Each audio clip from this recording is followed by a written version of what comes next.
स्थापकाय च धर्मस्य सर्वधर्मस्वरूपिणे अवतार वरिष्ठाय रामकृष्णाय नमः। শুরু করছি শ্রী রামকৃষ্ণ স্বামী বিবেকানন্দ ও ধর্ম প্রসঙ্গ।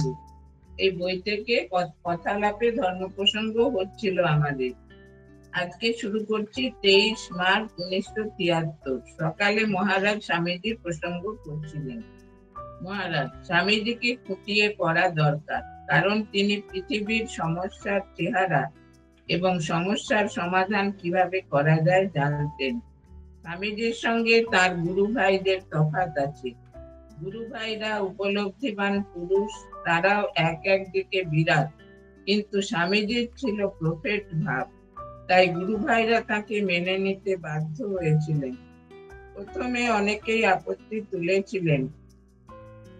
প্রেমানন্দ স্বামী নিজে আমাকে বলেছেন, স্বামীজি রহস্য করে বলেছিলেন, ঠাকুর তো ডিম পেড়ে রেখে গিয়েছিলেন, তোদের আমি খাইয়ে পরিয়ে বড় করলুম, আর তোরাই কিনা আমাকে মানতে চাস না। মহারাজ প্রেমানন্দ মহারাজের অনেক সঙ্গ করেছেন, তাই এই কথাটা উনি প্রেমানন্দ মহারাজের মুখ থেকে শুনেছেন। স্বামীজি বলছেন যে ঠাকুর তো ডিম পেড়ে রেখে গিয়েছেন, মানে তোদের তো ঠাকুর রেখে গেছেন, কিন্তু আমি তো তোদের মানুষ করলাম, আর তোরাই কিনা আমাকে মানতে চাস না। স্বামীজি চেয়েছিলেন সংঘভাবে এমন একটা ধর্মচক্র যা থেকে ভাবধারা সারা পৃথিবীতে ছড়িয়ে পড়বে। অনেকে মনে করে রামকৃষ্ণ সংঘ, বৈষ্ণব সংঘ বা বৌদ্ধ সংঘের মতো কোন একটা ভাবের বা একটা সম্প্রদায়ের সংঘ। তা নয়, এই সঙ্গের ধর্মচক্র থেকে সারা পৃথিবীর সর্বমত পথের লোক ভাব সংগ্রহ করবে। ঠাকুর সর্বধর্ম সমন্বয় করেছিলেন, এই সংঘ তার প্রতীক। রামকৃষ্ণ সংঘ হচ্ছে সর্বধর্ম সমন্বয়ের প্রতীক। সমস্ত কিছু স্বামীজি গোড়া বেঁধে করেছিলেন। ব্রহ্মানন্দ স্বামীর খুব পার্সোনালিটি ছিল, আর উনি খুবই রিজার্ভ, আধ্যাত্মিকতা প্রচুর। সেজন্য তাকে স্বামীজি সংঘের প্রেসিডেন্ট করেছিলেন, আর সেক্রেটারি করলেন শারদানন্দ স্বামীকে। কারণ বলেছিলেন ওর মাছের রক্ত খুব ঠান্ডা, কিছুতেই গরম হয় না।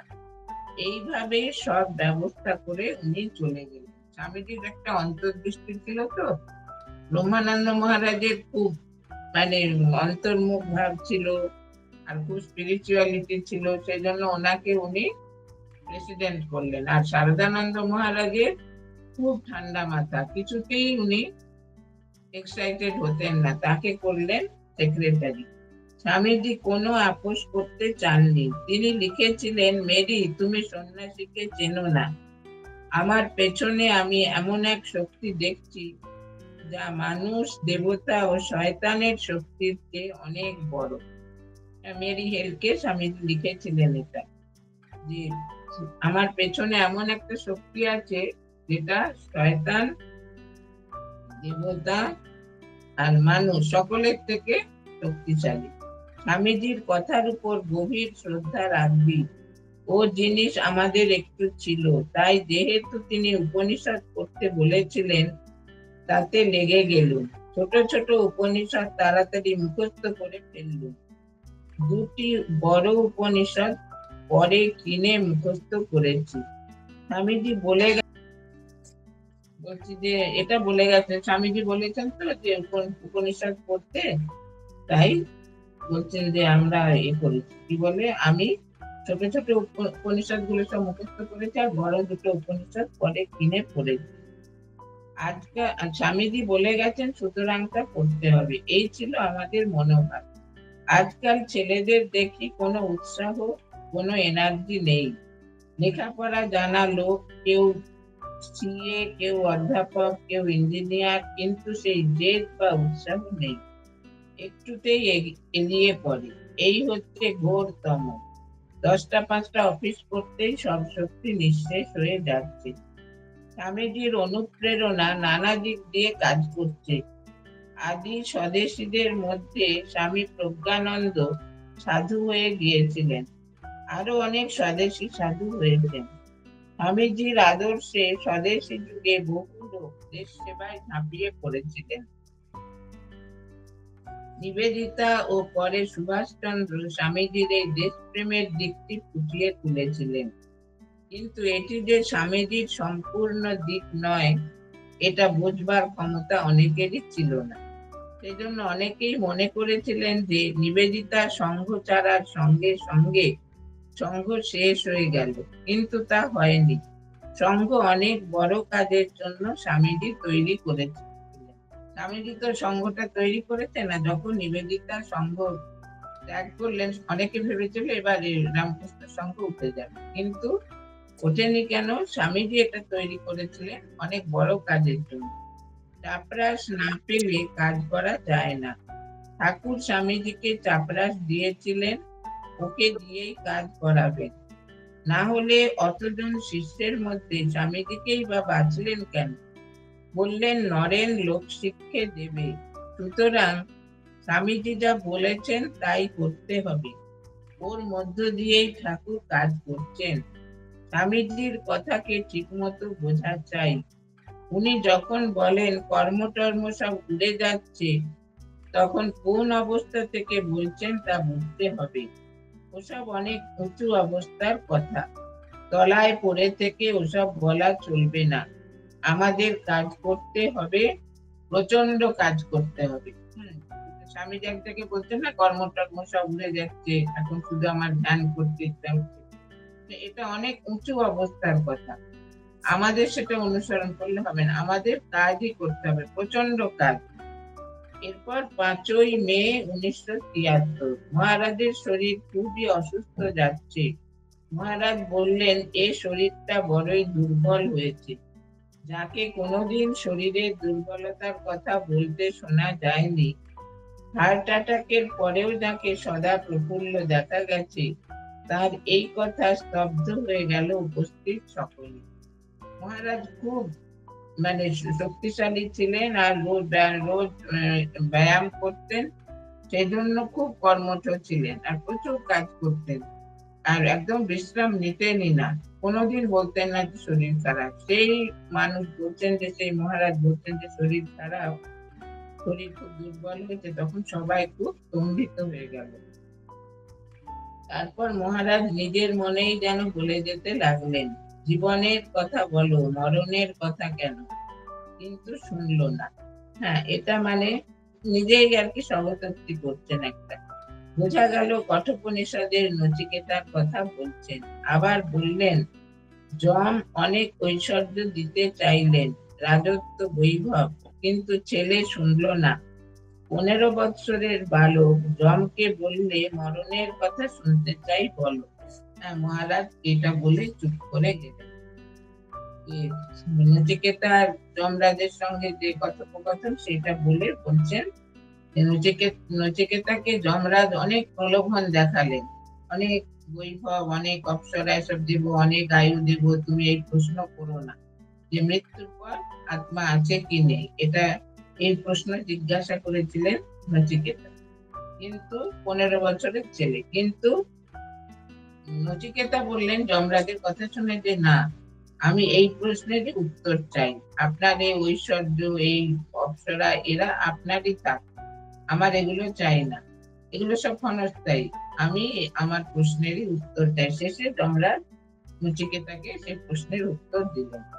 এরপর কথালাপের সংক্ষিপ্ত সংকলন। ভক্তদেব ডায়েরি বা স্মৃতিকথা থেকে স্বামী ওঙ্কারানন্দের কথাবার্তার সংক্ষিপ্ত সংকলন এখানে দেওয়া হলো। এই সূত্রে মহারাজের খণ্ড জীবন চিত্র এসে গেছে। মহারাজ যা বলতেন ভক্তরা তো যেতেন, সেইগুলো থেকে তারা ডায়েরিতে লিখে রাখতেন, সেগুলো এখানে সংকলন করেছেন। মহারাজ বলছেন স্বামীজির যে কোনো কাজ করাই তার পূজা করা। দেখবি স্বামীজি বিভিন্ন স্থানে একই কথায় আপাত বিরোধী ব্যাখ্যা করেছেন। ওইসব কথা বুঝতে গেলে দর্শন, ইতিহাস, পলিটিক্স, সোশিওলজি ইত্যাদি পড়া দরকার। মহারাজ খুব স্বামীজিকে ভালোবাসতেন, স্বামীজির বই সর্বদা নিজেও পড়তেন, বলতেন আর সবাইকে পড়তে বলতেন। তাই এটাই বলছেন যে স্বামীজির যে কোনো কাজ করাই তার পূজা করা।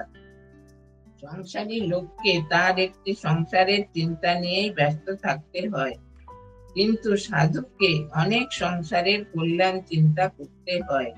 এ বিষয়ে তার লৌকিক দায়িত্ব সংসারী লোকের চেয়েও বেশি। হ্যাঁ, সংসারী একটা ছোট সংসারের মধ্যে আছে, কিন্তু সাধু তার বিশ্ব সংসার, বসুধৈব কুটুম্বকম, সকলেই তার। মা বলছেন না যে মঠ তো একটা সংসার, বৃহৎ সংসার, সেই কত ভক্ত, কত সাধু, কত ব্রহ্মচারী, সবার জন্য সাধুকে চিন্তা করতে হয়। অফিসের বা কারখানায় চাকরি যাই করুক না কেন, সেই কাজটি নিষ্ঠা ও সততার সঙ্গে যে করে, সে ধর্মের পথে চলতে শুরু করে। অফিসে করুক বা কারখানায় যেখানেই কাজ করুক, বলছেন যদি কেউ নিষ্ঠার সঙ্গে করে আর সততার সঙ্গে, হ্যাঁ, সেখানে কোনো কারচুপি থাকবে না, সেই হচ্ছে স্বামীজির কাজ করছে আর সে ধর্মের পথে চলছে। ধর্মপথে কামনা বাসনাই আমাদের প্রধান বাধা। আমাদের দৈনন্দিন জীবনে নানা রকম ছোট ছোট বাসনা যদি আমরা দমন করবার চেষ্টা ও অভ্যাস করি, তাহলে ক্রমে বড় বড় বাসনা ও কামনা অতিক্রম করবার শক্তি অর্জন করতে পারব। হ্যাঁ, বলছেন কি, আমাদের এই আধ্যাত্মিক পথে অগ্রসর হবার প্রধান বাধা হচ্ছে কামনা বাসনা। সেই ছোট ছোট কামনা বাসনাকে আমরা যদি দমন করতে পারি, তাতে যদি আমরা সার্থক হই, তাহলে আমরা বড় বড় কামনা বাসনাকে দমন করতে পারব। একটি সাংসারিক বিদ্যা লাভ করতে হলে বাল্য থেকে কতকাল ধরে পরিশ্রম করতে হয়, আর অধ্যাত্ম জ্ঞান বৃদ্ধ বয়সে কিছুকাল চেষ্টা করলেই কি হবে? অনেকের ধারণা যে ধর্মকর্ম সব বৃদ্ধ বয়সে, কিন্তু মহারাজ বলছেন যে একটা যে কোনো ব্যবহারিক জগতে যে কোনো একটা বিদ্যা শিখতে কত সময় লাগে, আর এই আধ্যাত্মিক জ্ঞান এটা কত মানে গুরুত্বপূর্ণ। এটা কি বয়স যখন হয়ে যাবে, শরীরে তখন এনার্জি থাকবে না, মনে উৎসাহ থাকবে না, তখন কি এটা হয়ে যাবে চট করে? একটি ভালো উকিল বা ডাক্তার হতে গেলেও কত নিষ্ঠা, কত চেষ্টা প্রয়োজন। আর ঈশ্বর সাধনা কি ফাঁকে গিয়ে হয়? ঈশ্বর সাধনা কি অমনি অমনি হয়ে যাবে? তা নয়। বিজ্ঞান সম্বন্ধে বিশেষ কোনো জ্ঞান না থাকলেও একজন বৈজ্ঞানিকের কথা আমরা নিঃসংশয়ে বিশ্বাস করি, কিন্তু শাস্ত্র বা ঋষি বাক্য বিশ্বাস করতে পারি না।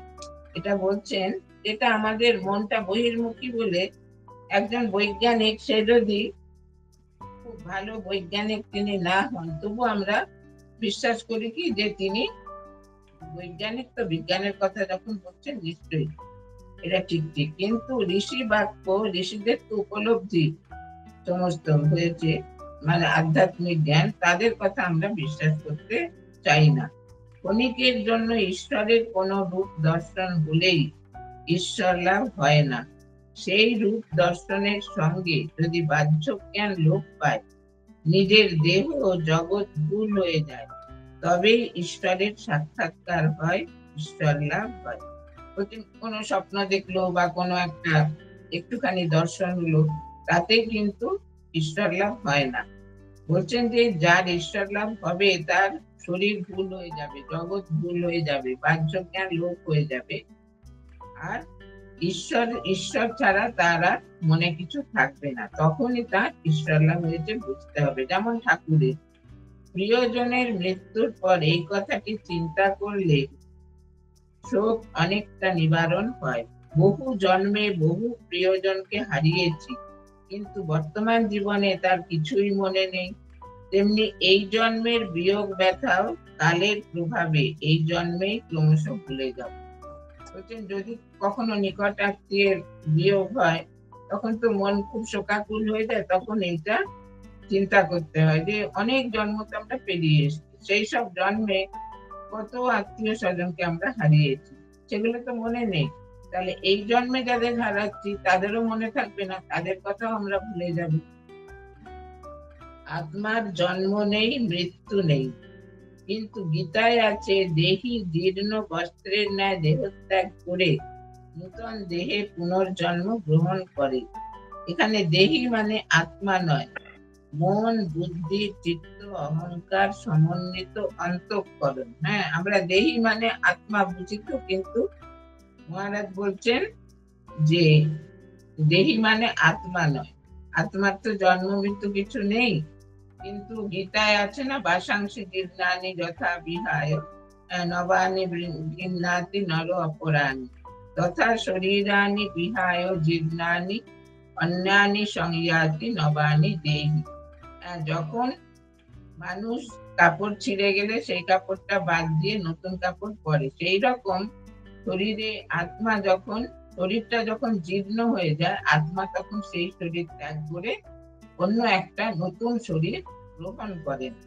এখানে মহারাজ বলছেন আত্মার জন্ম নেই, মৃত্যু নেই, কিন্তু গীতায় আছে দেহি জীর্ণ বস্ত্রের ন্যায় দেহত্যাগ করে নূতন দেহে পুনর্জন্ম গ্রহণ করে। এখানে দেহি মানে আত্মা নয়, মন, বুদ্ধি, চিত্ত, অহংকার, এটা নিয়ে আমাদের যে অন্তঃকরণ সেইটাকে বলা হচ্ছে। প্রথমে শরীরের দিকে নজর রাখবে, তারপর মেজাজ ঠান্ডা রাখবে, সকলের সঙ্গে মিষ্টি ব্যবহার করবে, গোড়াতে মস্ত কিছু ধরতে চাইবে না, ছোট থেকে বড়তে উঠবে। ঠাকুর স্বামীজি আর মা ঠাকুরুনের চিন্তা করলে এখানেই তো গোলক পেয়ে গেল। কি সুন্দর বলছেন, বলছে শরীরের দিকে কেন? শরীর মাধ্যম খলু ধর্ম সাধনা। শরীরটা হচ্ছে আমাদের ধর্ম সাধনের জন্য। শরীর যদি নিরোগ হয়, স্বাস্থ্য যদি ঠিক থাকে, তবেই আমরা ঠিক ঠিক ধর্মানুশীলন করতে পারবো। তাই বলছেন প্রথমে শরীরের দিকে নজর রাখবে, তারপর মেজাজ ঠান্ডা রাখবে। মেজাজ যদি ঠান্ডা না থাকে তাহলে কোনো কাজই হবে না। সেই জন্য মেজাজটাকে সবসময় ঠান্ডা রাখতে হবে, সকলের সঙ্গে মিষ্টি ব্যবহার করবে। শ্রী মা বলতেন না রাধুকে, যে রাধু মিষ্টি কথা বল, মিষ্টি কথা বল। মানে মিষ্টি কথায় সবাই প্রভাবিত হয়, কিন্তু সবার সঙ্গে যদি কেউ খুব তিরিক্ষে মেজাজে কথা বলে, তার ধারে কাছে কেউ আসবে না। গোড়াতে মস্ত কিছু ধরতে চাইবে না, ছোট থেকে বড়তে উঠবে, আস্তে আস্তে ধাপে ধাপে জীবনের উন্নতি করবে। ঠাকুর স্বামীজি আর মা ঠাকুরের চিন্তা করলে এখানেই তো গোলক পেয়ে গেল। বলছেন যদি ঠিক ঠিক ভাবে তুমি করতে পারো ঠাকুর মা স্বামীজির চিন্তা, তো এটাই তো গোলক, এটাই বৈকুণ্ঠ, এটাই সব। ঠাকুর হচ্ছেন সর্বতীর্থের সার, গুরু ইষ্টের স্থূল রূপ, মন্ত্র সূক্ষ্ম রূপ। গুরুকে মনুষ্য বুদ্ধি করতে নেই, মন্ত্রকে শব্দ বুদ্ধি করতে নেই। ঠাকুর বলেছেন মন্ত্র জপ করলে ভববন্ধন ছেদন হয়। ঠাকুর মালা জপ করতে করতে সমাধিস্থ হয়ে পড়তেন। ঠাকুরের ছবি বিশেষ মুহূর্তে তুলে নেওয়া হয়েছে, মার ছবিও তাই। এসব ছবি দেখলে কল্যাণ হয়। বলছেন কি গুরু হচ্ছেন ইষ্টের স্থূল রূপ, মানে তার মাধ্যমে আমরা ইষ্টের কথা জানতে পেরেছি, আর মন্ত্র হচ্ছে ইষ্টের সূক্ষ্ম রূপ। গুরুতে কখনো মনুষ্য বুদ্ধি করতে নেই, আর মন্ত্রকে শব্দ বুদ্ধি, এটা শুধু শব্দ সেটা নয়, সেটা হচ্ছে সাক্ষাৎ ভগবানেরই যেন একটা প্রতীক। বলছেন ঠাকুর কি বলেছেন, মন্ত্র জপ করলে ভববন্ধন ছেদন হয়।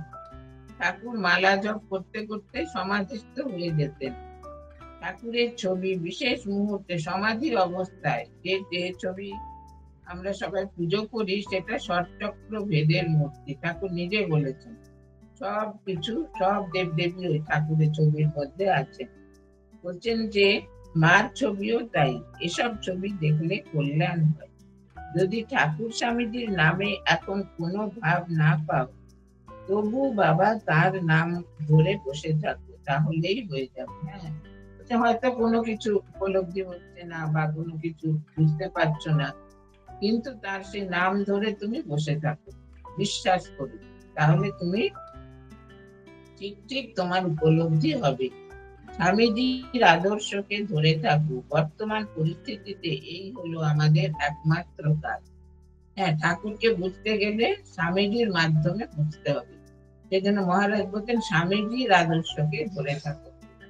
স্বামীজির আদর্শকে ধরে থাকলে তোমরা ঠাকুর যে কে ছিলেন, মা যে কে ছিলেন, এটা বুঝতে পারবে। আত্মবিশ্বাস ও ইচ্ছা শক্তি হচ্ছে ধর্মের মাপকাঠি। প্রথমে আত্মবিশ্বাস। স্বামীজি বলছেন না, প্রাচীন শাস্ত্র কি বলতো, যে দেব দেবতাকে বিশ্বাস করে না সে নাস্তিক। এখনকার যে শাস্ত্র সে বলছে যে যে নিজেকে বিশ্বাস করে না সেই নাস্তিক। সেই জন্য প্রথমে নিজেকে বিশ্বাস, আত্মবিশ্বাস ও ইচ্ছা শক্তি হচ্ছে ধর্মের মাপকাঠি। হ্যাঁ, যার আত্মবিশ্বাস আছে আর যার ইচ্ছা শক্তি প্রবল, সেই ধর্মপথে অগ্রসর হতে পারে। মহামায়ার শরণাগতি ছাড়া জীবের আর কোনো উপায় নেই। জীব মহামায়ার রাজত্বে তো আমরা রয়েছি। ঠাকুর বলছেন এ জগতে যা কিছু ভূমিষ্ঠ হলো সব মহামায়ার আন্ডারে চলে গেল। বলছেন আমিও মহামায়ার আন্ডার, যেহেতু তিনি ভূমিষ্ঠ হয়েছেন। তাই বলছেন মহামায়ার শরণাগতি ছাড়া জীবের আর কোনো উপায় নেই। তাই চণ্ডীতে আপনারা দেখেছেন না, মা বলছেন যে সৈষা প্রসন্না বরদা নিনাম ভবতি মুক্তায়, যে মহামায়া আমাদের বদ্ধ করে রেখেছেন, কিন্তু তিনি যদি প্রসন্না হন তাহলে মানুষ মুক্তি লাভ করে। আমাদের উদার হতে হবে, তবেই ভারত এবং জগতের উন্নতি হবে। যে যে অবস্থায় আছে তাকে সেখান থেকেই ভগবানের কার্য মনে করে কাজ করে যেতে হবে। হ্যাঁ, আমাদের উদার হতে হবে কেন? আমাদের সকলকে নিয়ে চলতে হবে। সকলকে নিয়ে যদি আমরা চলার অভ্যেস করি তাহলে আমাদের নিজেদেরও উন্নতি আর জগতেরও উন্নতি। যে যেখানে আছে সেখান থেকেই তাকে নিয়ে ভগবানের কার্য, যে যেখানে থেকে যা কাজ করছে সেটা ভাবতে হবে কি যে আমি ভগবানের কাজ করছি। ঠাকুরকে আপনার করে নাও, তাহলেই সব হবে। আমার দেখা মানুষদের মধ্যে শারদানন্দ স্বামী সব দিক দিয়ে ব্যালেন্স মানুষ। হ্যাঁ, শারদানন্দ স্বামীজি দেখুন কি কুল ব্রেন, সবসময় তিনি ধীর স্থির শান্ত। তাই মহারাজ বলছেন তার আমার দেখার সমস্ত মানুষদের মধ্যে শারদানন্দ স্বামী সব দিক দিয়ে ব্যালেন্স মানুষ। মানে তার সব দিকে ব্যালেন্স ছিল, কোনো দিকে ইমব্যালেন্স ছিল না। মন্ত্র হচ্ছে ঠাকুরের শরীর, নাম নামই অভেদ। তাহলে মন্ত্র জপ করার সময় সেটা চিন্তা করতে হবে মন্ত্রার্থ, যে আমি ভগবানের মন্ত্র জপ করছি, তিনি এই মন্ত্রের মধ্যে আছেন। দৃঢ়ভাবে একটা ভাব ধরে থেকে জীবন গঠন করো। ক্ষণিক সুখের জন্য সংসারে ঢুকলে সারা জীবন দুঃখ জ্বালা সইতে হবে। হ্যাঁ, যে কোনো একটা ভাব তুমি ধরে জীবন গঠন করো। সে জ্ঞান ভাব হোক, ভক্তি ভাব হোক, তারপরে নিষ্কাম কর্ম হোক কি রাজ্য হোক। বলছেন যে ক্ষণিক সুখের জন্য তুমি যদি সংসারে প্রবেশ করো তাহলে কি হবে? সারা জীবন তোমাকে দুঃখ জ্বালা সইতে হবে। যখন মনুষ্য জন্ম হয়েছে তখন সৎকার্য করা ও সৎ চিন্তা করাই আসল রাস্তা। তবেই স্বীকৃতি হবে, তবেই পরবর্তী জন্ম কল্যাণকর হবে। সংস্কার না হলে কিছু হবে না। হ্যাঁ, মনুষ্য জন্ম তো শ্রেষ্ঠ, সর্বশ্রেষ্ঠ, সৃষ্টির শ্রেষ্ঠ জীব হচ্ছে মানুষ। যখন তোমরা মনুষ্য জন্ম পেয়েছো তখন সবসময় সৎ চিন্তা করবে আর সৎ কার্য করবে। তাহলে কি হবে? তোমাদের স্বীকৃতিটা মানে গঠিত হবে আর কি। তাহলে পরবর্তী জন্ম কল্যাণকর হবে, তোমার পরবর্তী জন্ম ঊর্ধ্বগতি হবে। আর সংস্কার না হলে কিছু হবে না। যদি তোমার প্রকৃতি না থাকে তাহলে কিছু হবে না। মহারাজ মহাশক্তিতে উদ্দীপ্ত হয়ে বললেন, ভালো হোক মন্দ হোক শেষ দেখে ছাড়বি। বাঘ যেমন দৃঢ় পদে লক্ষ্য বস্তুর উপর তীক্ষ্ণ দৃষ্টি রেখে দাঁড়িয়ে ওঠে, ঠিক সেই রকম দৃঢ় হয়ে দাঁড়াবে। বলতে বলতে মহারাজের চোখ জ্বলে উঠল। বাঘ যখন শিকার ধরবে সে এক দৃষ্টি শিকারের দিকে তাকিয়ে থাকে, তারপরে হঠাৎ দাঁড়িয়ে তার উপরে ঝাঁপিয়ে পড়ে। সেরকম বলতে এত তার তখন কোনো দিকে তার মন থাকে নিষ্ঠা, মানে একাগ্রতা। বলছেন ভালো হোক মন্দ হোক শেষ দেখে ছাড়বে। বাঘ যেমন দৃঢ় পদে লক্ষ্য বস্তুর উপর তীক্ষ্ণ দৃষ্টি রেখে দাঁড়িয়ে ওঠে, ঠিক সেই রকম দৃঢ় হয়ে দাঁড়াবে। হ্যাঁ, মনের মধ্যে এত শক্তি। বলতে বলতে মহারাজের চোখ একেবারে জ্বলে উঠল। তার নিকট দীক্ষা নেওয়ার বাসনা জানালে মহারাজ বলতেন, তোকে যদি আমি এখনই মন্ত্র দিই, তুই আমাকে কুলুঙ্গিতে রেখে গুরুদেব বলে পূজা করবি। তোর সঙ্গে আমি যেমন গল্প করছি সেরকম কি আর হবে? হ্যাঁ, বলছেন আমি একজন দেব বলেছে কি মহারাজ আপনার কাছে দীক্ষা নেই। বলছেন তোকে যদি আমি দীক্ষা দিই, তুই এক্ষুনি আমার ছবি কুলুঙ্গিতে রেখে পূজা করবি। তাহলে এই যে তোর সঙ্গে আমি কথা বলছি, এটা কি আর হবে? এটা তো হবে না। তিনি বলছেন যে যে কাজে শক্তির প্রকাশ নেই, যে পূজার দ্বারা আত্মা প্রকাশিত হন না, তেমন কর্মের মূলে মহারাজ কুঠারাঘাত করতেন। এই সমস্ত কথা তিনি অল্প বয়সীদের বলতেন, কারণ তার মতে হলে ওদেরই হওয়া সম্ভব। মানে যে কাজে শক্তির প্রকাশ নেই আর যে পূজার দ্বারা আত্মা প্রকাশিত হন না, এই দুটো মহারাজ একদম সহ্য করতে পারতেন না। বলছেন যে তিনি বলতেন কখনো বলবি না আমার কিছু হবে না, ওসব হি হি পিপিদের দিয়ে কিছু হবে না, মানুষের অসম্ভব বলে কিছু নেই। তোমরা রাধার কথা বলো, আমি তো তোমরা বাধার কথা বলো, আমি তো বাধা কিছু দেখতে পাচ্ছি না। হ্যাঁ, সবাই তো বলে এই বাধা ওই বাধা, এই জন্য আমরা ধর্মপথে অগ্রসর হতে পারছি না। মহারাজ বলছেন তোমাদের নিজেকে পথ দেখাতে হবে, নিজের মনে অসম্ভব ইচ্ছা শক্তি জাগ্রত করতে হবে। একদিন মহারাজ বললেন যে নিজের জীবনে পালন না করে অপরকে শিক্ষা দেয় তার কথা জোর থাকে না। তারপর বললেন, দেখ আমার কথা যদি শুনিস তো এমন ফসল হবে যে কুড়িয়ে পাবি না। অনেকে আছে তো শুধু কথা বলবে কিন্তু নিজের জীবনে সেটা পালন করবে না। সেটা মহারাজ বলছেন যে যে শুধু কথাই বলে নিজের জীবনে সেটা পালন করে না, তার কথার কোনো জোর থাকে না। আর তারপরেই মহারাজ বলছেন, দেখ আমার কথা যদি শুনিস তাহলে এমন ফসল হবে, মানে জীবনে এত তুই উন্নতি করবি যে এমন ফসল হবে যে কুড়িয়ে পারবি না। মহারাজের কাছ থেকে চলে আসবার সময় যদি বলতাম মহারাজ যাচ্ছি, তিনি তখনই বলতেন যাচ্ছি বলতে নেই, বল আসি। একবার একজন মহিলা ভক্ত মহারাজকে বলেছিলেন মহারাজ বাড়ি যাচ্ছি। তিনি তাকে বললেন, কেন, এটা কি তোর বাড়ি নয়? আমরা এটা শিখেছি, ঠাকুমা সবাই বলতেন যে কখনো যাচ্ছি বলবে না, বলবে আসি। সেটা মহারাজকে যদি কোনো ভক্ত বলতেন যে মহারাজ যাচ্ছি, মহারাজ তখনই বলতেন যাচ্ছি বলতে নেই, বলো আসি। আর বলছেন একজন মহিলা ভক্ত বলছেন মহারাজ বাড়ি যান। তখন মহারাজ বলছেন, কেন এটা কি তোর বাড়ি নয়, তুই আবার কোথায় বাড়ি যাবি? তার কাছে উপস্থিত হলেই মহারাজ আহ্বান করতেন, আয় বস। মাঝে মাঝে বলতেন, তোর বাপ অত কষ্ট করে পড়াশোনা করাচ্ছেন, ভালো করে যদি না পড়িস তো পাপ হবে। যা দিন আসছে একজনের রোজগারে কিছু হবে না, নিজের পায়ে দাঁড়াতে হবে। এটা দেখুন 70-এর দশকে মহারাজ বলেছেন যে বাবা মা এত কষ্ট করে লেখাপড়া শেখাচ্ছে, কোনো ছাত্রকে বলছেন আর কি, ভালো করে মন দিয়ে পড়াশোনা কর, তবে তো কোনো চাকরি করতে পারবি, তাহলে সংসারে একটু সুরাহা হবে। মহারাজ আমাদের সর্বদা একটু কাজ করতে বলতেন, কাজ করলে মন পরিষ্কার হয়, কাজ করবি আর একটু একটু ঠাকুরের স্মরণ মনন করবি, ওটা হচ্ছে সংসার যন্ত্রের তেলের মতো। তেল দিলে তো যন্ত্র ভালো থাকে, সংসারটা যেন একটা যন্ত্র। বলছেন যে খুব কাজ করবে, সবসময় কাজ করলে কি মন পরিষ্কার। এটা মাও বলতেন, কাজ করলে শরীর দেহ মন ভালো থাকে, এক দণ্ড কাজ ছেড়ে থাকা উচিত না।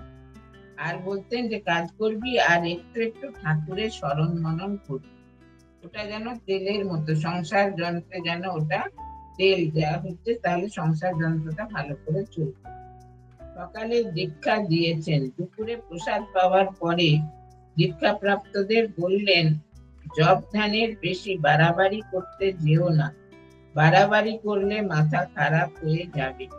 জপের সংখ্যা বাড়াতে হলে আমিই বলে দেব। একটি মেয়ের কথা শোনো, কাজের ভয়ে সে জপ করতে বসে যেত, ওদিকে কান খাড়া আছে, রান্না শেষ হলো কিনা। তোমাদের ওই রকম না হয়, সংসারের কাজকর্মের মধ্যেই স্মরণ মনন চলবে। হয়তো কুটন কুটছো, সেই সময় পরচর্চা না করে মনে মনে জপ করে নিলে। দেখুন কি সুন্দর শিক্ষা দিচ্ছেন, যে দীক্ষা দিয়েছেন তো বলছেন যে অতিরিক্ত করতে যাবে না, দিন জেগে মানে রাত জেগে জেগে জপ করলে কি হবে, শরীর খারাপ হয়ে যাবে। হ্যাঁ, তখন বলছেন যে জপের সংখ্যা যদি বাড়াতে হয় আমিই বলে দিই। আর বলছেন যে একজন কাজ জব করছে, করতে করতে তার মনটা কোথায়, যে রান্না শেষ হলো কিনা, মানে ঠিক মন দিয়ে জবটা সে করছে না। বলছেন ওরকম যেন না হয়, সব কাজের মধ্যে স্মরণ মনন করবে, যে কোনো কুটনো কাটা, রান্না করা, পরিবেশন করা, মনে মনে যদি স্মরণ মনন করো সেটাই জব হবে। অল্প বয়সীরা কখনো কিছুতে নিরাশ হলে মহারাজ বলতেন, ছেলে কি একেবারেই হামাগুড়ি দিতে শেখে, কতবার পড়ে যায়, কাঁদে, তখন মা তার ব্যাকুলতা দেখে হাত ধরে। জল কি একেবারে ফুটে বাষ্প হয়ে বেরোয়? প্রথমে জল গরম হয়, তারপর তাতে শোঁ শোঁ শব্দ হয়, তারপর তাতে ফুট ধরে, শেষে বাষ্প হয়ে উড়ে যায়। তো কেউ যদি কোনো জীবনে কিছু হতাশা এলে, যদি হতাশ হয়ে পড়তো, কোনো ব্যর্থতা এলে মহারাজ তখন এটা বলতেন যে নিরাশ হবে না।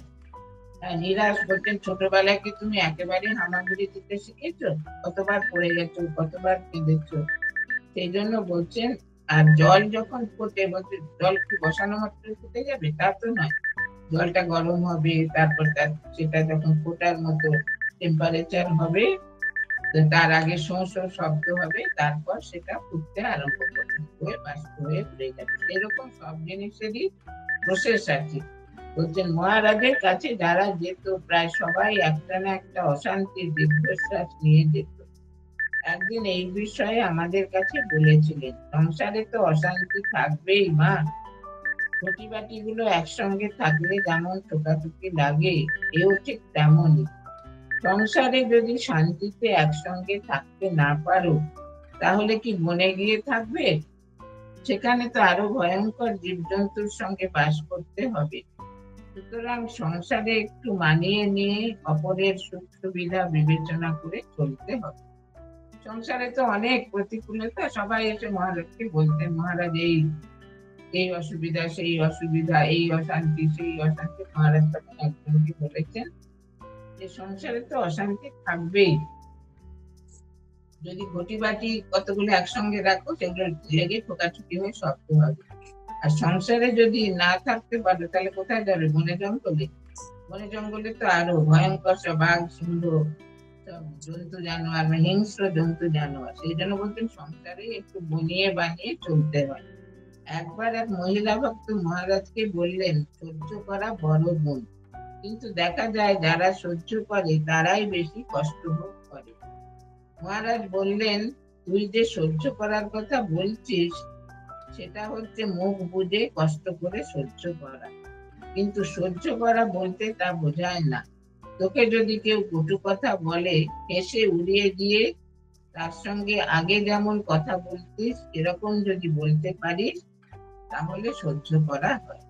যে মহিলা ভক্ত বলছে তো, যে ঠাকুর, মা সবাই তো বলেছেন, স্বামীজিও বলেছেন সহ্য করা একটা বড় গুণ, কিন্তু দেখা যায় কি, যে যত সহ্য করে তাকে তত মানে অসুবিধার মধ্যে পড়তে হয়।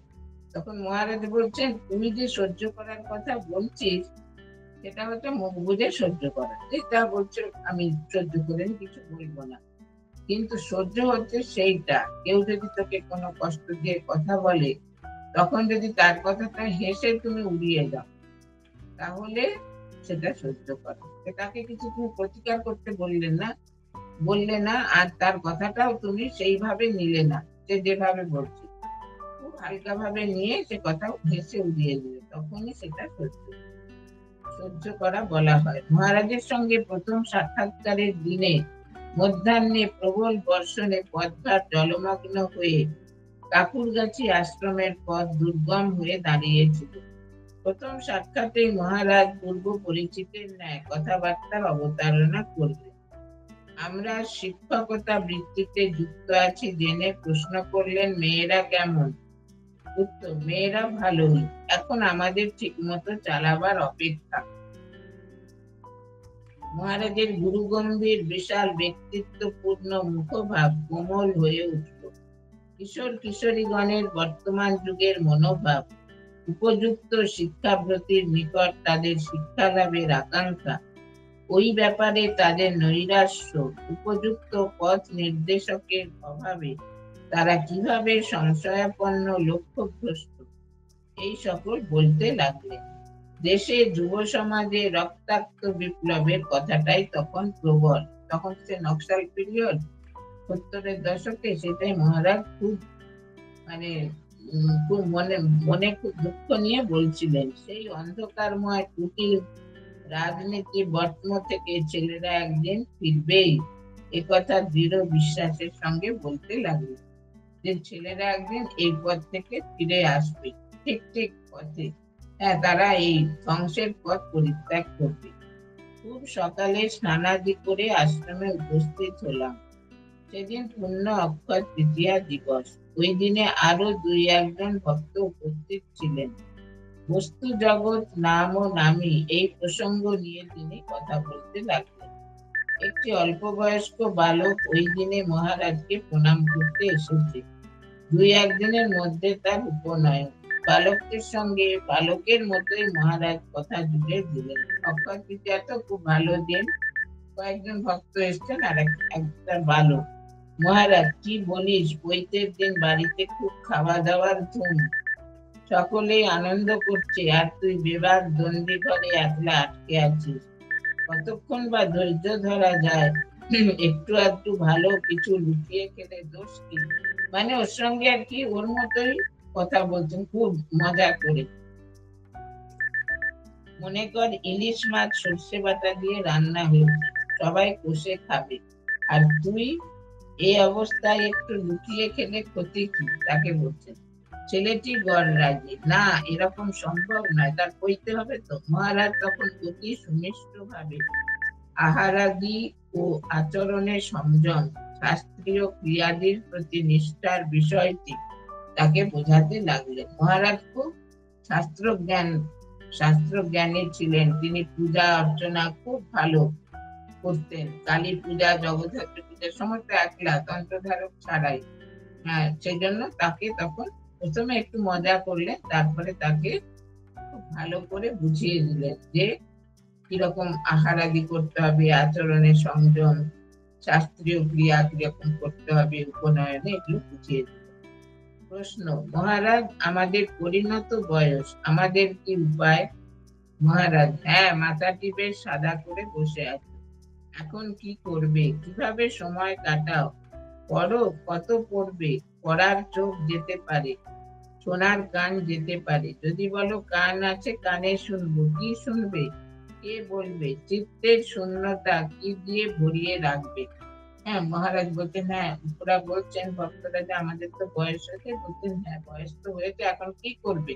পড়তেও পারবে না, চোখ ভালো নেই, আর শুনতেও পারবে না, কান ভালো নেই, তাহলে কি করবে? বলছেন, মহারাজ করুণাপূর্ণ স্বরে বললেন, দেখো, ভালো কথা, ভালো কাজের স্মৃতি, এইসব একত্রে মালার মতো গেঁথে চিন্তন ও অনুধ্যান করবে, যাতে বিস্তৃতির অতলে লুপ্ত না হয়ে যায়। আগে যেসব করেছো, মঠ মিশনে এসেছো, কত সৎসঙ্গ করেছো, সেগুলো মনে করবে। কথাই আছে, যে সৎচিন্তা সৎসঙ্গ বিনা সে লাভ হয় না। সৎসঙ্গ করবে, কোথায় আর যাবে? নিজের প্রতি অঙ্গুলি নির্দেশ করে, যতদিন শরীরটা জোড়াতালি দিয়ে আছে ততদিন এখানেই এসো। দেখুন কত কৃপা করছেন ওদের, বলছেন কোথায় যাবে আর সৎসঙ্গ করতে? যতদিন এই শরীরটা আছে জোড়াতালি দিয়ে, ততদিন এখানেই এসো। বই পড়ার ব্যাপারে মহারাজ স্পষ্ট নির্দেশ দিলেন। স্বামীজির বই পড়বে ভালো রকম করে দাগ দিয়ে, পড়ে এখানে আসবে, যা দরকার তা আলোচনা করব। মহারাজ লীলা প্রসঙ্গ, বিশেষ করে কথামৃত, স্বামীজির রচনাগুলি, পুরাণ, মহাভারত ইত্যাদি পড়তে বললেন। মহাভারতের শ্রীকৃষ্ণ চরিত্রকে তৎকালীন যুগের পটভূমিকায় বিরাট ব্যক্তি রূপে স্থাপন করে তিনি আলোচনা করলেন।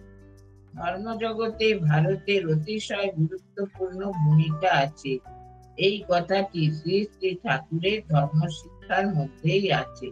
মানে কি কি বই পড়তে হবে বলছেন, যে স্বামীজির বই দাগ দিয়ে পড়বে, তারপরে কথামৃত, লীলা প্রসঙ্গ, স্বামীজির রচনাবলী, পুরাণ, মহাভারত, এগুলো পড়বে। মহাভারতের শ্রীকৃষ্ণ চরিত্র, এটাও খুব ভালো করে পড়বে, মানে সেই যুগের পটভূমিতে। একজন তরুণ আমেরিকা প্রবাসী বাঙালিকে একদিন মহারাজ বললেন, বিদেশে থাকা কেন? তরুণ নববিবাহিত, তিনি উত্তর দিলেন, এখানে চাকুরির সুবিধা নেই। মহারাজ প্রশ্ন করলেন, চাকরি পেলে আসবে?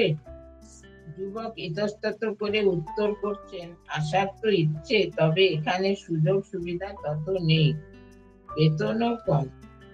তখন সরাসরি প্রশ্ন, তার মানে অনেক ভোগ ঐশ্বর্য উপকরণ বহুল জীবনযাত্রার আরামপ্রদ পদ্ধতি এখানে নেই, তাই নয়? যুবকটি উত্তর দেবার আগে মহারাজ এই সূত্রে দুটি তাৎপর্যপূর্ণ ঘটনার উল্লেখ করলেন। এক, শ্রী অরবিন্দের বড়দার চাকরি ছেড়ে ন্যাশনাল কাউন্সিল অফ এডুকেশন কলেজে 175 টাকা বেতনের চাকরি গ্রহণ, সেই যুগে অরবিন্দ। দুই, লোকমান্য বাল গঙ্গাধর তিলকের সার্ভেন্টস অফ ইন্ডিয়া সোসাইটিতে মাত্র 75 টাকা বেতনের চাকরি গ্রহণ। দুজনেই তৎকালে বহু টাকা উপার্জনে সক্ষম ছিলেন, কিন্তু আদর্শের প্রেরণায়, দেশের প্রতি ভালোবাসায় তা করেননি।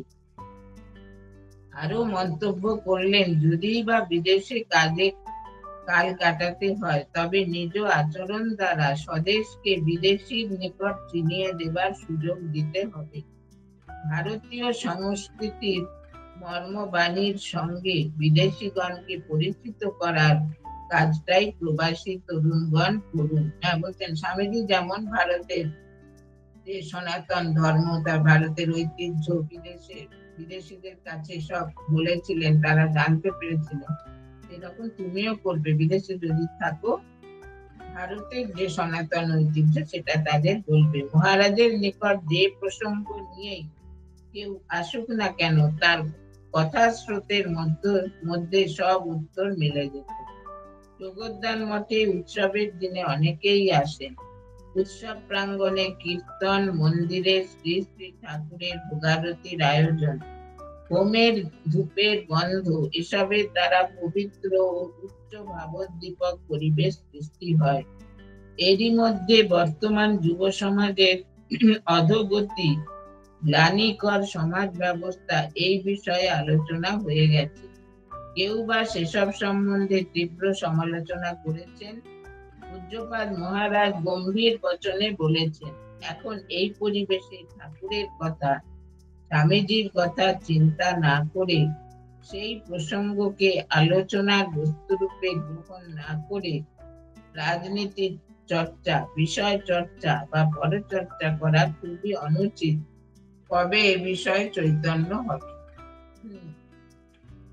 মানে কি বলে, ঠাকুরগাছি যোগদানে উৎসবের দিনে সবাই এসেছেন, তো খুব কীর্তন হচ্ছে, গান হচ্ছে, ভোগারতি হলো, তারপরে ঠাকুরের বিশেষ ভোগ, হোম, যাগ যজ্ঞ সব হলো, কিন্তু অনেকেই তার মধ্যে দেখবেন এখনো এটা অনেকে করে থাকে, সে মন্দিরে গিয়ে যত রাজনীতির আলোচনা, অন্য বড় নিন্দা, পরচর্চা, এইগুলো। তখন মহারাজ বলছেন যে এখানে এই পরিবেশে ঠাকুরের কথা, মার কথা, স্বামীজির কথা চিন্তা না করে আর শুধু এই রাজনীতি চর্চা, বিষয় চর্চা, পরচর্চা করা খুব অন্যায়। এগুলো না করে ওইগুলো করাই ভালো, মানে ঠাকুরমা স্বামীজির চিন্তা করা। বলছেন যে এখন এই সম্বন্ধে তোমরা জানবে কবে? কবে তোমাদের চৈতন্য হবে? একদা খুব বৃষ্টি হওয়ায় তার জল যোগদানের মন্দিরে প্রবেশ করে। তাই দেখে মহারাজ যেন পাগল হয়ে গেলেন, নিজেই জল ছেঁচে ফেলে দিতে লাগলেন এবং যারা কাছে ছিল তাদের সকলকেই কাজে লাগিয়ে দিলেন। পণ করলেন ভবিষ্যতে বর্ষার জল আর যেন প্রভুর বেদি স্পর্শ না করতে পারে, তার উপায় করবেনই করবেন। ও মানে নিচু জায়গা তো, জল ঢুকে বেদি স্পর্শ করেছে। তখন মহারাজ খুব মানে উদ্বিগ্ন হয়ে গেছে, নিজে জল করে তুলে ফেলে দিচ্ছেন, সবাইকে বলছেন সে জল তুলে ফেলতে, আর বলছেন ভবিষ্যতে আমি এমন ব্যবস্থা করব যাতে এই জল বেদিতে না স্পর্শ করে। ছোট বড় কত ইঞ্জিনিয়ারকে ডাকলেন, কত বিশেষজ্ঞদের পরামর্শ নিলেন এবং তাদের কথা মতো কাজে নেমে গেলেন। জল, ঝড়, প্রখর রৌদ্রতাপ, হিমট গরম, ভ্রুক্ষেপ নেই, মহারাজ কাজে তদারক করে চলেছেন। কেউ যদি বলতেন মহারাজ শরীর খারাপ হবে, একটু বিশ্রাম করুন, এই যাই বলে একটু পরেই আবার কাজে নেমে পড়তেন। এই অমানসিক পরিশ্রমে তার ইস্পাতের মতো শরীরকেও যেন ভেঙে দিয়েছিল। মহারাজ একজন ভক্তকে বলেছিলেন, যদি আমার বুক চিরে দেখিস তো দেখবি সেখানে ঠাকুর ছাড়া কিছু নেই। মহারাজ মহাবীরকে যেমন, মহাবীরের মানে বুকের মধ্যে রাম সীতা বসে আছে। একদিন সীতা দেবী মহাবীরকে একটা মুক্তার মালা দিয়েছে, তখন মহাবীর সেটা দাঁত দিয়ে কেটে কেটে দেখছেন তার মধ্যে রাম সীতা আছেন কিনা। তখন একজন মানে সভাসদ যারা দেখছে বলছে এই বাদর তো কি করে মুক্তামালার মানে মর্মটা বুঝবে। তখন একজন বলছে তোমার বুকে কি রাম সীতা আছে? তখন তিনি দেখবেন ক্যালেন্ডার অনেক এরকম পাওয়া যায়, 2 হাতে বুক চিরে দেখালেন, সেখানে রাম সীতা বসে আছেন। তখন সবাই অবাক হয়ে গেল। সেই রকম বলছেন এখানে মহারাজ একজন ভক্তকে বলেছিলেন, যদি আমার বুক চিরে দেখিস তো দেখবি সেখানে ঠাকুর ছাড়া কিছু নেই। মহাবীরের মতো তিনি অন্তরে ঠাকুরকে বসিয়ে রেখেছেন।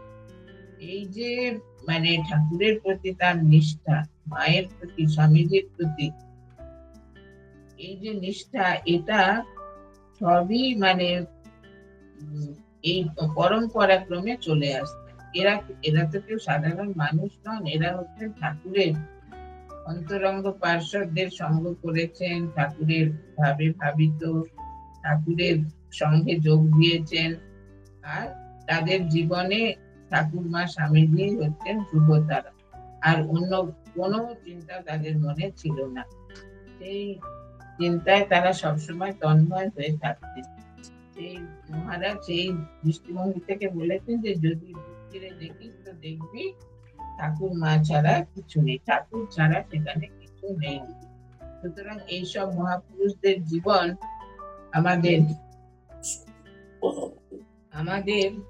মানে কত মানে অনুপ্রেরণা দেয়, যে এরা যতদিন ছিলেন ততদিন কিভাবে এই ঠাকুরের ভাব ছড়িয়েছেন জগতে, আর যখন চলে গেছেন তাদের সেই সব মানে প্রসঙ্গগুলো এরা যে লিপিবদ্ধ করে রেখেছে, সেগুলো করে আমরা এখন ধন্য হচ্ছি, কৃতজ্ঞতার্থ হচ্ছি।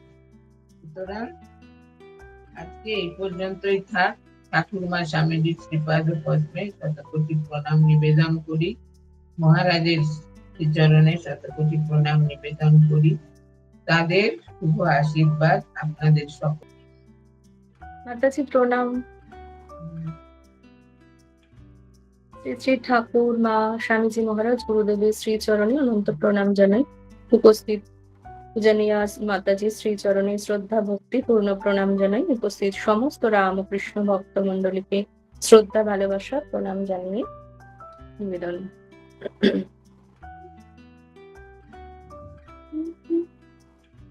গুরু না ভজি মুই সন্ধ্যা সকালে, মন প্রাণ দিয়া রে। গুরু না ভজি মুই সন্ধ্যা সকালে, মন প্রাণ দিয়া রে। উড়াইয়া গেল মোর সাধের জনম, উড়াইয়া গেল মোর সাধের জনম, আপন কর্ম দোষে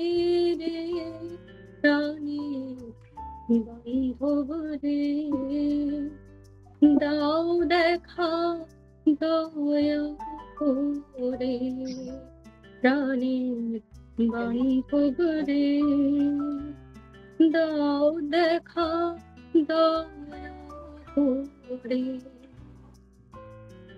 আসিতে হবে মোর বারে বারে, এই না ভাবের মাঝারে। আসিতে হবে মোর বারে বারে, এই না ভাবের মাঝারে। আর না হবে মোর মনোহরণ, আর না হবে মোর মানবজন। আশানে ভাঙিলে মাথা রে, প্রাণে বান্ধব রে,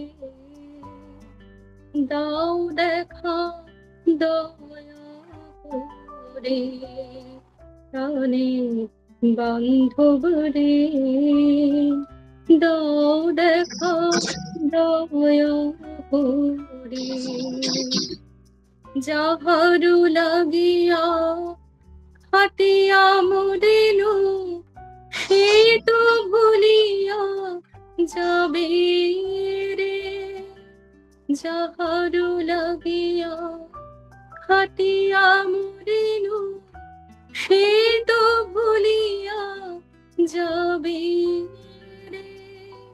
প্রাণ পাখি মোর পলকে উড়িবে, প্রাণ পাখি মোর পলকে উড়িবে, ছাড়িয়া সকল মায়া রে, প্রাণে বান্ধব রে,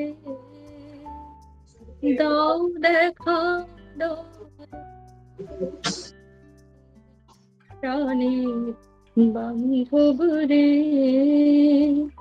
দাও দেখা দয়া করে। গুরু না ভুজি মুই সন্ধ্যা সকালে, গুরু না ভুজি মুই সন্ধ্যা সকালে, মন প্রাণ দিয়া রে। ফুরাইয়া গেল মোর সাধের জনম, ফুরাইয়া গেল মোর সাধের জনম, আপন কর্ম দোষে রে, প্রাণে বান্ধব রে, দাও দেখা দয়া করে, প্রাণে বান্ধব রে, দাও দেখা দয়া করে। শোনা। ॐ शान्ति शान्ति शान्तिः। हरिः ॐ तत्सत्। श्रीरामकृष्णार्पणमस्तु।